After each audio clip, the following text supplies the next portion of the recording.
Ce soir, c'est un privilège et c'est une grâce en réalité. Que je sois ici derrière, sous pupitre. Vous savez, c'est vrai que c'est quelque chose qui est pas facile d'annoncer la parole de Dieu. Mais pourtant, la Bible dit comme ça, qu'il nous a fait grâce sur grâce. Ça veut dire que de sa propre grâce, là où il est venu nous sauver, il nous a donné encore une abondance de grâce. Servir le Seigneur, même dans la prédication, c'est une grâce. C'est une grâce qui vient de lui. Vous savez, vous êtes mon église et je ne veux pas chercher des beaux mots. Et je vous dis, et Dieu me témoigne, le sait que c'est vrai, je vous aime parce qu'il y a de la manifestation dans mon âme. Quand je suis parti, je ne me suis pas senti seul. Beaucoup de frères m'ont appelé quand j'étais appelé au ministère, beaucoup d'épreuves, énormément. Nico le fait. Mais beaucoup de soutien aussi.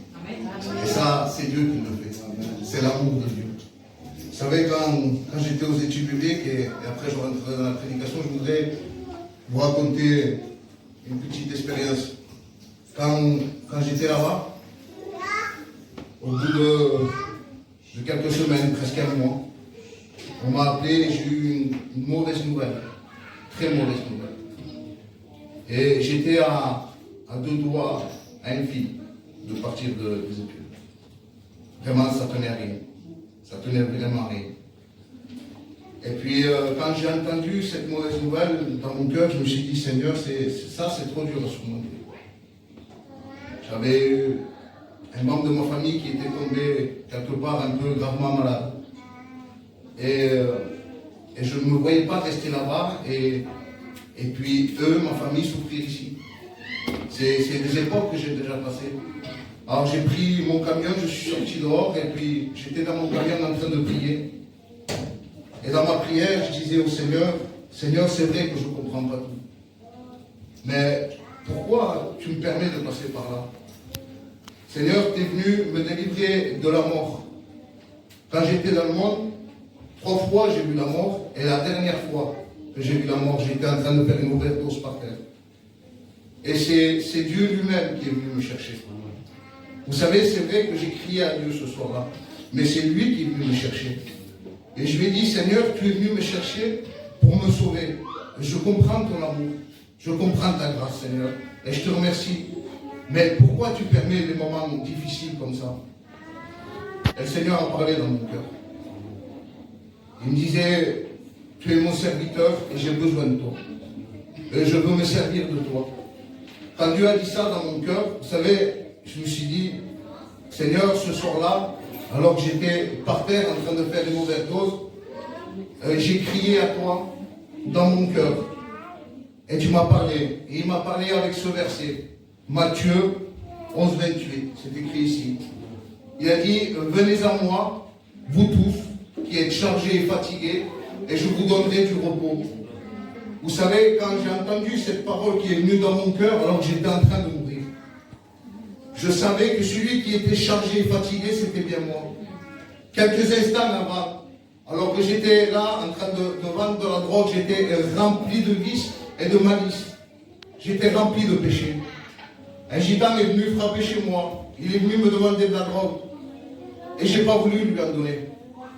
Ce gitan, il s'est mis à genoux et il pleurait devant moi. Et il me suppliait de lui en donner. Écoutez, j'étais tellement méchant.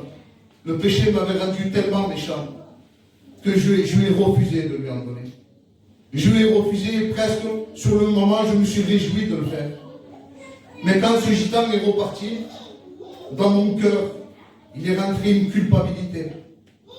Une culpabilité, je me suis dit à moi-même, comment c'est possible que je sois aussi méchant? Comment c'est possible que je le laisse souffrir comme ça? Et c'était comme si je voyais une culpabilité, un poids du péché, un poids de méchanceté sur moi. Et je me disais, mais c'est quoi ce poids que je ressens au-dedans de moi? Et c'est quoi cette souffrance? Je voyais que j'étais quelqu'un de très méchant. Je voyais que j'étais quelqu'un de très orgueilleux. Et je me rendais compte de qui j'étais. Et un instant après, me voici par terre, en train de mourir. Et là, alors que j'étais en train de mourir, alors que j'étais en train de culpabiliser dans mon cœur, quand Dieu m'a dit ça, quand il m'a dit, venez à moi, vous tous, qui êtes chargés et fatigués, et je vous donnerai du repos. Je savais à cet instant que celui qui était chargé et fatigué, c'était moi. Je savais que c'était comme si je voyais une puissance de poids sur moi. Et je me disais, c'est trop lourd à supporter. C'est trop lourd à vivre comme ça. Et Dieu m'a gracié.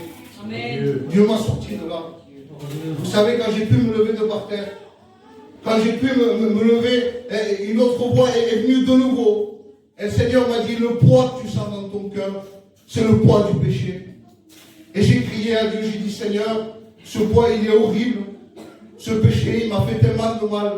Tellement, c'était comme si je ressentais qu'il y avait des milliers de kilos sur moi et que pendant toute ma vie, je ne me suis pas rendu compte de ce qui se passait en moi.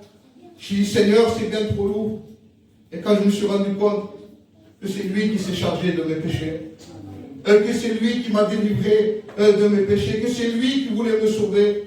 Et je lui ai dit, Seigneur, eh bien, si tu me pardonnes, si vraiment tu me pardonnes, si vraiment tu enlèves ce poids de moi, et je te promets, Seigneur, que je vais te faire une promesse et que je vais te suivre jusqu'à ma mort. Vous savez, à cet instant-là, quand j'étais dans le camion et que tout ça me revenait au-delà de moi, et je lui ai dit comme ça, Seigneur, je t'ai promis de te suivre jusqu'à ma mort. Mais ce soir, je vais te prier de tout mon cœur, Seigneur. Si tu vas toucher ma petite sœur là-bas où elle est, si tu viens la guérir, Seigneur, mon Dieu, et si tu agis, Seigneur, je ne veux pas non seulement te suivre jusqu'à ma mort, mais je veux te servir comme un serviteur.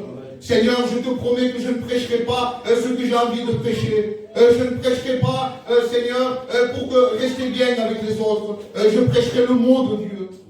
Et je lui ai promis au Seigneur, Seigneur, peu importe qu'il y aura devant moi, je ne serai pas intimidé, parce que je vais prêcher de ta part. Et je sais que ce soir, Dieu est avec moi. Je sens son onction. Je sais qu'il est là. Vous savez, à cet instant, quand je lui ai fait cette promesse au Seigneur, je savais que ma vie allait être bouleversée.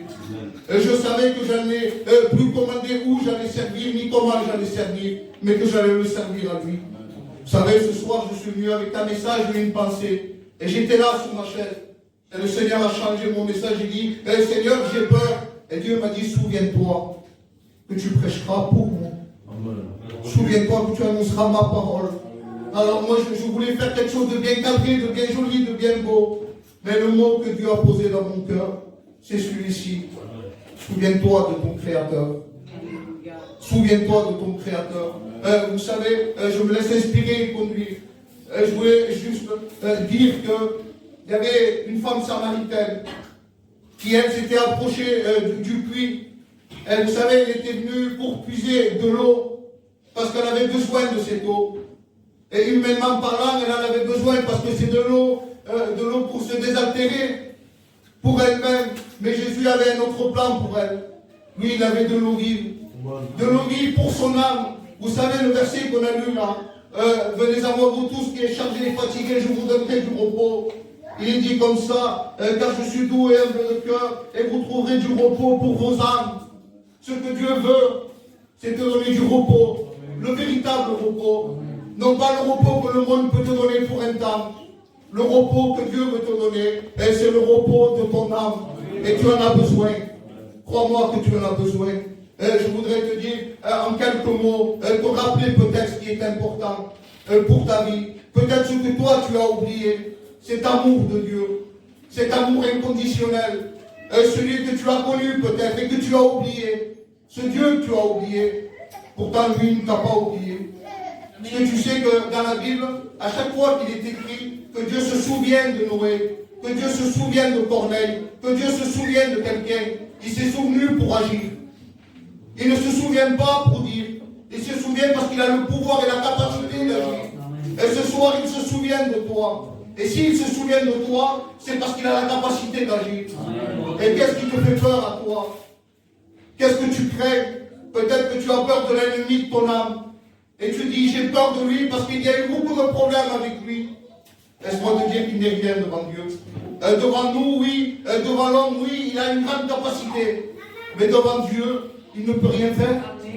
Il ne peut rien faire. Et dis-toi que dans le jardin d'Éden, là-bas, où c'est que ce serpent est venu séduire Ève. Il est venu pour la séduire, il a voulu lui faire commettre le même péché que lui, il avait commis dans le ciel. un péché d'orgueil. Il lui a dit, si tu consommes de ce fruit, tes yeux s'ouvriront et tu seras comme Dieu. Tu connaîtras le bien et le mal. Alors que il l'a séduit. Oui, il a réussi à le faire. Mais ce que le diable ne s'attendait pas, c'était que Dieu avait un plan encore pour ses hommes. Il avait un plan encore pour ce foyer. Il ne l'avait pas abandonné parce qu'il l'a aimé. Parce que Dieu a tant aimé le monde qu'il a donné son fils, il a donné sa vie. Et Dieu ne passera pas à côté de ça. Parce qu'il t'aime. Parce qu'il t'aime, laisse-moi te dire que le diable est jaloux de toi. L'ennemi est jaloux de toi. Tu sais pourquoi il est jaloux de toi? Parce que Dieu ne t'a pas créé tout simplement comme ça, il t'a créé de ses mains. Il a mis le souffle de vie en toi. Et non seulement il a mis le souffle de vie en toi, mais il t'a tant aimé. Laisse-moi te dire que Dieu t'aime d'un amour éternel. Et Dieu ne peut pas t'oublier. Ne demande pas à Dieu de t'oublier. Il ne le fera pas. Il viendra constamment te parler, constamment te chercher. Laisse-moi te dire que le temps est proche. Il va bientôt revenir et il est temps que tu te lèves pour lui, tant que tu renoues avec lui, tant que tu te repens, tant que tu reviennes à ses pieds. Parce que Dieu, il t'aime et il t'a tant aimé. Laisse-moi te dire que Dieu ne t'a vraiment pas oublié. Dans ce jardin d'Éden, le diable s'était trompé. S'était trompé parce que Dieu, malgré ce que le diable avait fait, malgré ce que l'homme avait fait, Dieu n'a pas créé l'homme et la femme comme un simple serviteur, comme il a été lui. Il t'a créé comme un enfant. Il t'a créé comme un fils, comme une fille. Parce qu'il t'aime. Et ça, le diable, il le sait qu'il t'a créé comme ça. Le souffle de Dieu habite en toi. Il t'a donné la vie. Et ça, il ne le supporte pas. Il ne le supporte pas parce que la Bible dit que si tu reviens à lui, tu es héritier du trône de la grâce. Et tu es co-héritier du trône de la grâce. Et t'imagines la position que Dieu t'a donnée. Et souviens-toi de qui tu es en Jésus-Christ. Si tu reviens à lui, tu crois qu'il te mettra dehors? Je sais très bien que tu connais cette parabole du fils prodigue. Tu sais très bien où est-ce qu'était le père. Il était déjà dehors en train d'attendre son fils. Tu sais, son fils était celui qui avait soif dans son âme de nouveau, soif dans son esprit de retourner à la maison de son père. Cette soif était grande. Et il a fait comme cette femme samaritaine.